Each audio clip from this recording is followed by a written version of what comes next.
सबसे पहले स्वागत करना चाहेंगे डॉक्टर नवदीप शर्मा जी का। डॉक्टर साहब बहुत बहुत स्वागत है आपका। जी नमस्कार।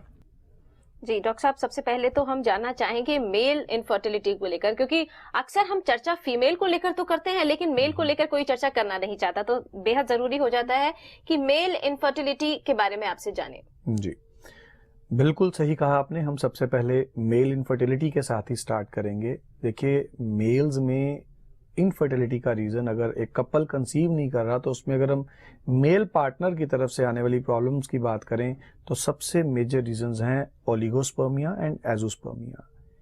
एक कपल के केस में एक फीमेल के कंसेप्शन के लिए, गर्भाधारण के लिए बहुत जरूरी है कि एक मेल के अंदर एक स्पेसिफाइड नंबर ऑफ स्पर्म हो, और उसके जिनको कि हम शुक्राणु बोलते हैं, और उसी के साथ साथ उनकी एक्टिविटी लेवल भी एक पर्टिकुलर रेंज से अधिक चाहिए।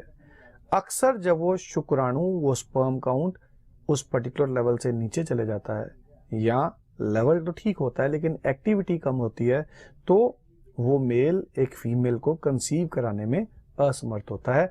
ये तो है ओलिगोस्पर्मिया। इससे भी गंभीर रोग जिसके कि पेशेंट्स में आज के युग में निरंतर वृद्धि देखने को मिल रही है, वो है एजोस्पर्मिया, अर्थात शरीर में एक भी शुक्राणु का ना होना।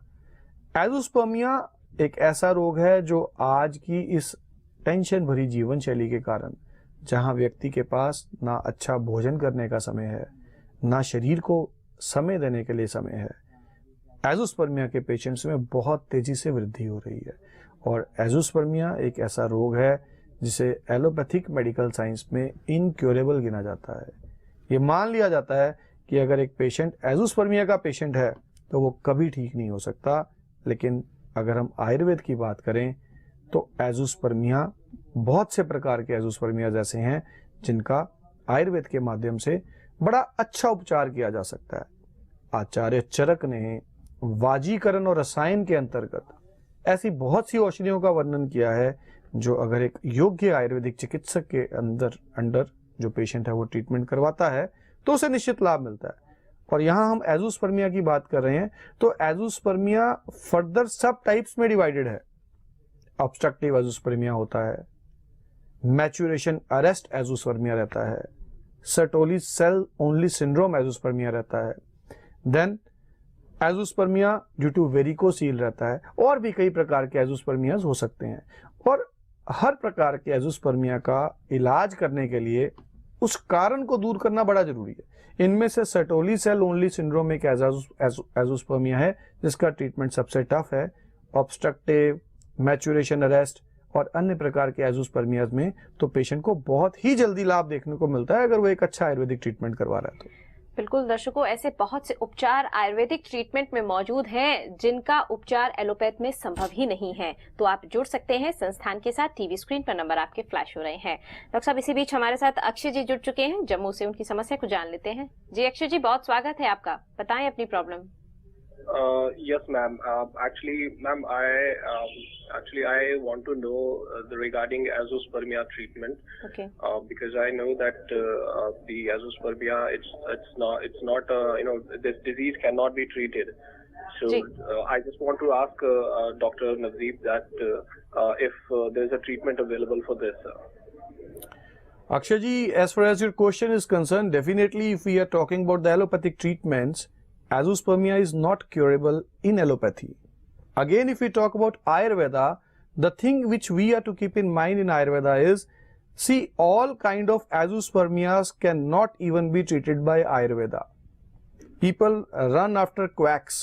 When I say quacks, I mean to say those doctors who are not degree holders, who are not experienced enough, and they befool the people with various kinds of magical remedies. But the fact is that yes, azoospermia can be treated, but then the reasons must be known. There are many azoospermias which are curable in Ayurveda. There are others which are non-curable. So if a patient is to be cured with Ayurveda, he must approach someone who is knowledgeable, who goes to the depth of the reasons why that azoospermia occurred, and then if the treatment is carried on, the patient can see very good recovery, which can be evident even in the biopsy. Testicular biopsy can be done and can even be evident in the normal sperm test. Okay. So, sir, actually, I underwent for the tests, and my semen analysis, it gives 0 semen count. So everything else is good. All other reports are good. So only the problem is this. So can I be cured? Yeah, Akshay ji, I am interrupting you. The basic reason is, as I just said, we will require certain details from your end. Please forward all the reports that you have carried out till now, so that we can go to the in-depth analysis of your case, and then we can reply you with a genuine reply, rather than simply committing you something over here. Right, sir. Definitely, sir. I will forward the report, sir. Okay, Akshay ji. I will call your helpline number. यहाँ एक बहुत ही महत्वपूर्ण सवाल अक्षय जी की बात से निकल करके आया है। उन्होंने बताया कि बाकी सब कुछ ठीक है। देखिए, होता क्या है, जब हम एज़ोस्पर्मिया के केस में ऐसे चिकित्सकों के पास जाते हैं जिनको इन डेप्थ नॉलेज नहीं रहती है, तो वो एज़ोस्पर्मिया को मर्दाना कमजोरी का नाम दे देते हैं, जिसे कि लॉस ऑफ लिबिडो भी कहा जा सकता है। और कहीं ना कहीं पे एक व्यक्ति को अननेसेसरली पुंसत्व को बढ़ाने वाली चिकित्साएं दी जानी शुरू कर दी जाती हैं। ऐसी मेडिसिन शरीर में किसी भी प्रकार की स्पर्म प्रोडक्शन को इनहांस नहीं कर रही हैं, केवल एक व्यक्ति में पुंसत्व को बढ़ा रही हैं। तो ऐसी मेडिसिन एज़ोस्पर्मिया पेशेंट में बहुत अधिक काम नहीं करती हैं। एज़ोस्पर्मिया में जब हमें काउंट को बढ़ाना है तो हमें सप्त धातुओं के कॉन्सेप्ट को याद रखना है। आयुर्वेद में एक बहुत ही अच्छा श्लोक इसके लिए आता है, रसात रक्तो ततो मासम मासान वेदस्थि च अस्थिनो मज्जा ततो शुक्रम शुक्राद गर्भ प्रजायते। अर्थात 7 धातुएं हमारे शरीर के, जब हम अन्न लेते हैं तो उस अन्न से रस धातु का निर्माण होता है। रस से रक्त, रक्त से मांस, मांस से मेद, मेद से अस्थि, अस्थि से मज्जा एवं मज्जा से शुक्र धातु का निर्माण होता है। तो इस प्रकार हमें सप्त धातुओं की पुष्टि करके एज़ोस्पर्मिया का इलाज करना है, ना कि लिबिडो को बढ़ाने वाली मेडिसिन के साथ एज़ोस्पर्मिया का इलाज करना है। जी डॉक्टर, आप एज़ोस्पर्मिया के बारे में बात कर रहे हैं, तो बहुत से पेशेंट ऐसे भी हैं जो इसके बारे में नहीं जानते। तो क्या होता है एज़ोस्पर्मिया? जी, एज़ोस्पर्मिया का जू का मतलब है जिंदा, एज़ू का मतलब है एक भी जिंदा स्पर्म नहीं होना।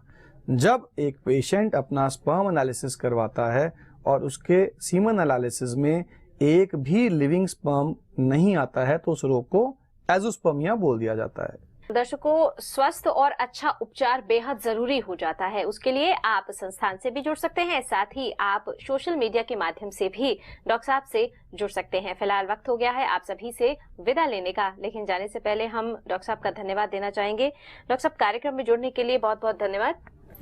नमस्कार जी।